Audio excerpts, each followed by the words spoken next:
Now, March, apparently, was the 10th straight month to set a new record for global heat, both in terms of air temperatures and ocean surface temperatures. And, of course, many scientists are very worried about this because they say it's all down to climate change. So should we all adjust our lifestyles now to try and save the planet? We are joined by the director of the Climate Media Coalition and friend of the show, Donnachadh McCarthy, and the director of Net Zero Watch, Andrew Montford, to join us to debate this. Now, gentlemen, do we all agree, first of all, that the planet is heating up? If the answer is yes, just nod. Yes. OK, good. We all agree that. What we maybe don't agree on, Andrew, is whether this is man-made climate change or just a natural phenomenon. Andrew? I think there are both elements are in play. Carbon dioxide is a greenhouse gas and will tend to warm the planet. It's very difficult to say anything from temperature records in particular. I mean, particularly surface temperature records, which are rather dodgy. The past is always changing in the temperature records because they're always adjusting them. It suggests that the data isn't very good.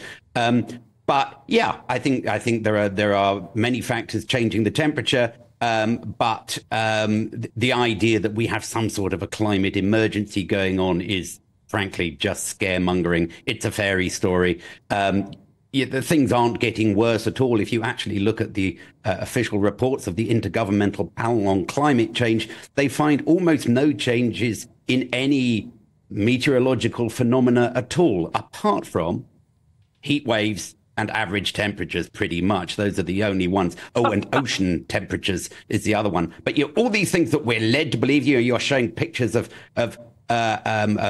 forest fires at the moment. Forest fires aren't getting worse, they're getting better. Fire weather is not getting worse. Hurricanes are not getting worse. Floods are not getting worse. And on and on and on. It is absolutely astonishing just how many meteorological phenomena the IPCC says they can't find any meaningful trends in. So we need to get away from this idea that we're in an emergency. This is causing great damage to society because we are making very foolish policy decisions based on scaremongering. And scaremongering is always a poor basis for policy. OK, and Donnachadh, that's what you're good at. You do the scaremongering. This is all your fault. Sorry, Bev, that's not fair. I come in with science. And actually what Andrew Montford comes on with US-American billionaire-funded propaganda. He is a national security risk to the United Kingdom. He is funding an effort to stop Britain acting to protect its national security. He's just the lies about flooding are extraordinary. The Meteorological Society, the Met says, for every 1 degree rise in temperature, we have a 7% rise in rainfall. That's exactly what is happening in Britain. You've talked to any farmers whose fields have been flooded for the last 6 months, when we had 200% more rain this winter than normal. Speak to those farmers and ask them, is there an emergency? It's absolutely outrageous. What Britain needs to do is ignore people like Andrew, who are propagandists for the oil industry, and actually do two things. Britain needs to invest in renewable energy and stop the banks investing in new fossil fuels, which are damaging Britain. And secondly, we need to stop insuring the global industry with new fossil fuels. If we tackle that one thing, Britain could make a huge contribution to this effort to protect ourselves. But a huge contribution, what, compared to China, Donnachadh? I mean, it's minuscule what we can do. Minuscule, and while China's doing nothing to cut pollution. Andrew, I didn't talk about Britain's emissions, which are 1% of global emissions. Yes, you're right. China is 20 times bigger than Britain, so its emissions are 20 times bigger than ours. However, Britain is responsible for 15% of global investments in new fossil fuels and 50% of the global markets in fossil fuel insurance. So we are we're the second largest centre of the fossil fuel industry in the world, and that gives us responsibility to act, and we're rich enough to act. And the positive thing, Andrew, is renewable energy is cheaper, and investing in the insulation for people's homes makes their bills cheaper. So it's a win-win-win. Andrew Montford, are you bought and paid for by the fossil fuel industry? Every time I come on GB News up against Donnachadh, he says you're funded by big oil. He's never actually said which oil company funds us, because he doesn't know who funds us, because we deliberately don't. Look at DSMOG, look it up, the DSMOG, and they'll see the evidence. Okay. The journalism's been down. Tell me which oil company funds me. Come on, let's hear it. I have to look at these markets. It's actually the American. It's very clear. The American oil billionaires fund the global warming policy. Name one. Come on, name the oil company. Come on. I'm asking every viewer here to look up the report on these one. They will list the Donnachadh, hang on. oil billionaires who fund you. Donnachadh, you made a very serious charge that he's in the pay of oil companies. Andrew's entitled for you to name the oil company that's paying him. What I said is oil billionaires are funding him, and actually, if you look up on the DSMOG, you're not very convincing. I don't have the names down.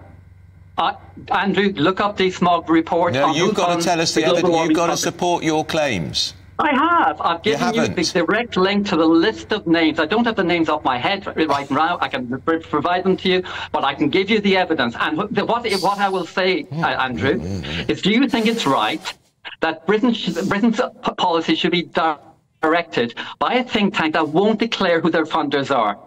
If Andrew can declare his funders, great. Then he should be allowed here on to speak. But go on then, Andrew Montford. Andrew Montford, who does fund your think tank? We don't identify our funders because for two reasons. One, it would be illegal to do so. It's illegal under the Data Protection Act. You can't give out people's private financial information in public without their permission. We don't prevent people from identifying themselves as our funders, but it's essentially it's people in the cities and charitable foundations. Here's the thing, Andrew. If you genuinely believed in what you're saying, Andrew Montford, you should be able to declare who pays you to say that, and also be able to stand up your evidence. I think anybody on both sides of the fence, because there are also a lot of people. The green net zero agenda is very profitable to some people as well, Donnachadh, isn't it? So money is being traded on both sides of this debate. Absolutely, and thankfully, green energy is profitable and it is cheap.